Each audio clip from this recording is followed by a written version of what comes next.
Welcome to CAL Chat, where we talk about our favorite Al-Anon and Alateen conference-approved literature and how it's improved our lives.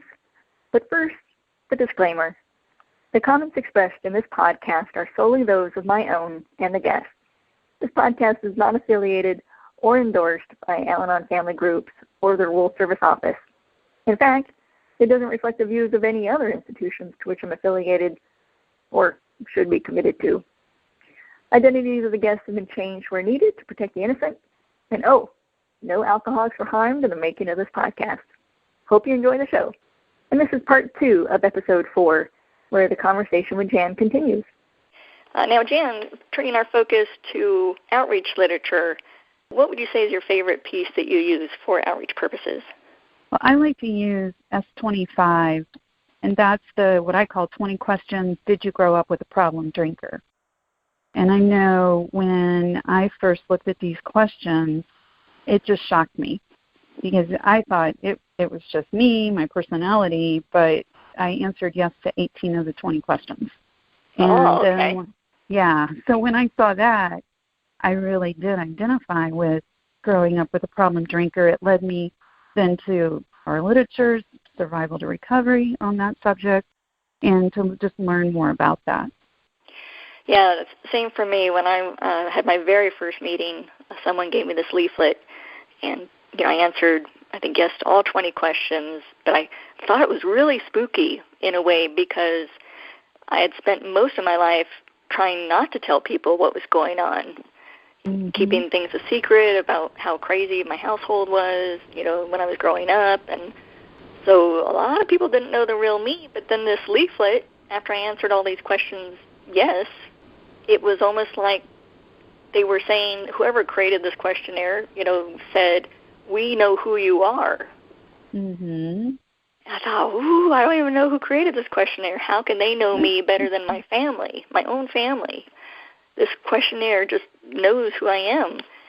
And the second part of the message that I got from that leaflet was, and it's okay.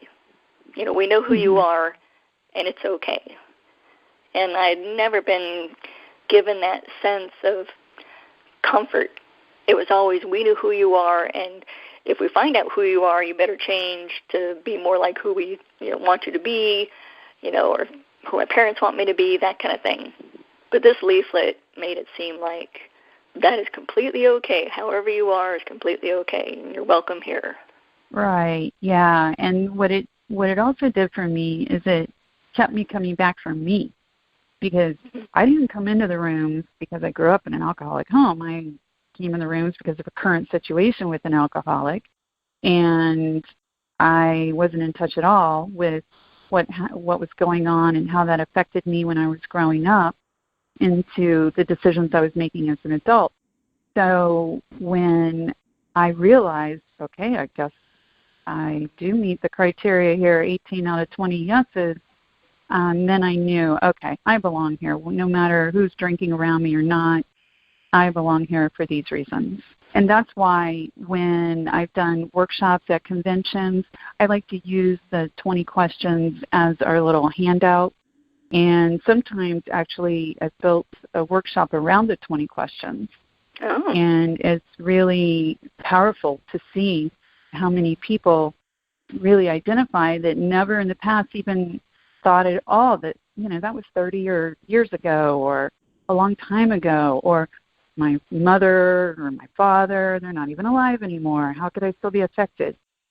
And it's just really a good way to quickly trigger for the person, maybe I can identify with this. Out of the 20, is there one particular question that still gets you every time? Oh, there's so many. I mean, it's probably the one that, in fact, I did even another workshop at the recent convention on anticipating problems. So even when things are going okay, I'm constantly waiting for the other shoe to drop. And that's something that's been one of the last things that I'm still continuing to work on, because when I'm always anticipating some problem to happen and anticipatory grief, I'm not enjoying the day. I'm not enjoying the moment. And that is something I have to constantly work on. And it's, if I'm going to meetings and I'm reading my literature and I'm meeting with people to program and talking to them, it's all about being in good spiritual condition. But that's one of the first things when I start finding myself worrying about the future and what's going to happen next, then I have to back myself up and think, okay, when was the last time I was in a meeting? When was the last time I read something? It's just a continuing process for me, and I think it always will be. Yeah. I've been in the program a few 24 hours, as they say, and this pamphlet still, I still get use out of it because it's almost like a barometer, because at this point I'm not saying yes to all of the 20 questions. So I can sort of say, I think I'm getting healthier.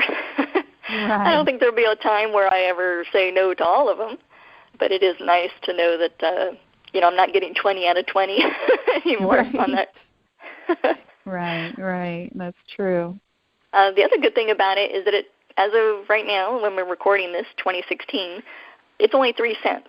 So as an outreach item, you can really stock up and get 100 for like $3 or something like that. Mm-hmm. Yeah. Do you use these for outreach purposes and leave them certain places? Well, what we do in my home group, it's focused on adult-child focus. So with the newcomer packets, when we have a newcomer, I'll chat with them a little bit, and if this is their experience or they might think it is their experience, I always include that. I include that in the newcomer packet. It also helps explain, because some people come in and they don't really know what does that mean, adult-child. And so this helps explain, just a quick look at, okay, these traits could mean, you're an adult child. So a way for the person to say, okay, do I belong in adult-child focus group or not? So that's why I like to include it in the newcomer packets. I know it's also already included in the Adult Children of Alcoholics newcomer packet, which is item number K-21. So that's an option, too, for anybody listening that wants to buy a packet that's already focusing on adult children of alcoholics, and they'll get that leaflet automatically. But, I love the fact that it's just so cheap, and for a couple of years I was just leaving them at laundromats. I was leaving them in movie theaters, in the bathrooms at movie theaters.